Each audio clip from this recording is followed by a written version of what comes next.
Court से निकलते वक्त अतीक पर चला जूता। उधर अतीक के बेटे का हुआ एनकाउंटर और इधर कोर्ट से निकलते वक्त अतीक पर चला जूता।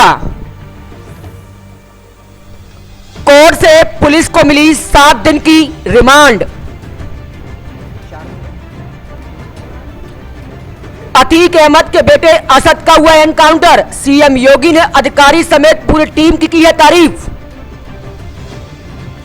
उमेश पाल हत्याकांड में माफिया अतीक अहमद और उसके भाई अशरफ की मुश्किलें बढ़ गई हैं। एक तरफ अतीक के बेटे असद का एनकाउंटर कर दिया गया है, तो वहीं दूसरी तरफ अतीक और अशरफ की पुलिस रिमांड बढ़ गई है। प्रयागराज के कोर्ट से यूपी पुलिस की दोनों की 7 दिन की रिमांड मिल गई है, तो वहीं कोर्ट से निकलते वक्त अतीक पर जूता चला है। पुलिस ने दोनों को तुरंत वैन में बिठा दिया।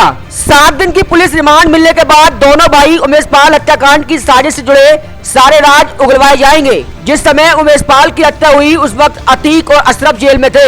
इन दोनों पर साजिश रचने का आरोप है। कोर्ट में सुनवाई के लिए अतीक अहमद और अशरफ को पुलिस आज एक वैन में लेकर पहुंची थी। अतीक और अशरफ को एक कटघरे में खड़ा कर दिया गया। उमेश पाल हत्याकांड में सुनवाई के दौरान कटघरे में खड़े अतीक अहमद का गला सूख गया। सुनवाई के दौरान अतीक ने पानी मांगा। कोर्ट के सामने उमेश पाल हत्याकांड में अब तक हुई जांच और उनका बयान भी रखा गया है। सबूत और बयान के आधार पर पुलिस ने दोनों को 14 दिन की रिमांड मांगी थी। दोनों तरफ की जिरह सुनने के बाद कोर्ट ने अतीक और अशरफ की 7 दिन की रिमांड मंजूर कर दी है। अतीक अहमद के कोर्ट पहुंचते ही वकीलों ने हंगामा शुरू कर दिया। उसे गंदी गंदी गालियां देने लगे। माहौल बहुत तनावपूर्ण हो गया। वकील लगातार नारेबाजी कर रहे थे, अतीक को गालियां दे रहे थे। कोर्ट कैंपस के अंदर पैर रखने तक की जगह नहीं थी। वकीलों और पुलिस के बीच भी नोकझोंक हुई। इस दौरान कई वकीलों ने मीडिया कर्मियों के साथ भी मारपीट की है। अतीक अहमद के 2 नौकरों कैस अहमद और राकेश लाला के बयान के आधार पर पुलिस रिमांड मांगी जाएगी। अतीक के चकिया स्थित कार्यालय मिली एक कोल्ड पिस्टल भी अतीक अहमद के पीसीआर के आधार पर बनेगी। उमेश पाल हत्याकांड में अतीक के बेटे असद ने कोल्ड पिस्टल से ही फायरिंग की थी।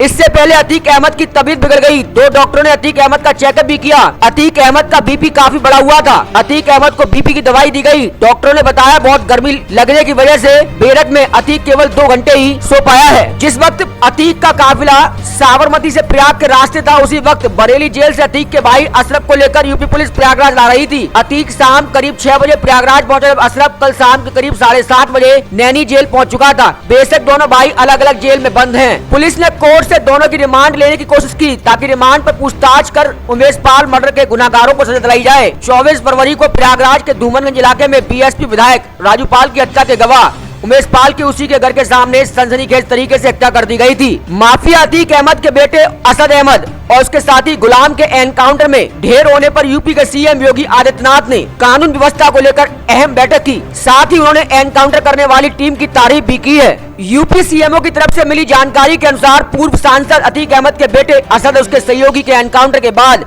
सीएम योगी आदित्यनाथ ने कानून व्यवस्था को लेकर एक अहम बैठक की। सीएम योगी ने यूपी एसटीएफ के साथ ही DGP, special DG law and order और पूरी टीम की तारीफ की। प्रमुख सचिव गृह संजय प्रसाद ने मुठभेड़ की जानकारी मुख्यमंत्री को दी थी। उसके बाद ही यूपी के डिप्टी सीएम केशव प्रसाद मौर्य ने भी क्या कहा है वो बताता हूँ मैं आपको। यूपी के डिप्टी सीएम केशव प्रसाद मौर्य ने अतीक अहमद के बेटे असद और शूटर मोहम्मद गुलाम के एनकाउंटर में ढेर होने के बाद यूपी एसटीएफ को बधाई दी है। केशव प्रसाद मौर्य ने ट्वीट किया, यूपी एसटीएफ को बधाई देता हूँ। उमेश पाल एडवोकेट और पुलिस के जवानों के हत्यारों को यही हर्ष होना चाहिए था। बता दें कि गुरुवार को झांसी में असद और उसके साथी गुलाम को यूपी एसटीएफ ने एनकाउंटर में मार गिराया है। जिसके बाद सीएम योगी आदित्यनाथ और यूपी के डिप्टी सीएम केशव प्रसाद मौर्य ने भी यूपी पुलिस को बधाइयां दी हैं।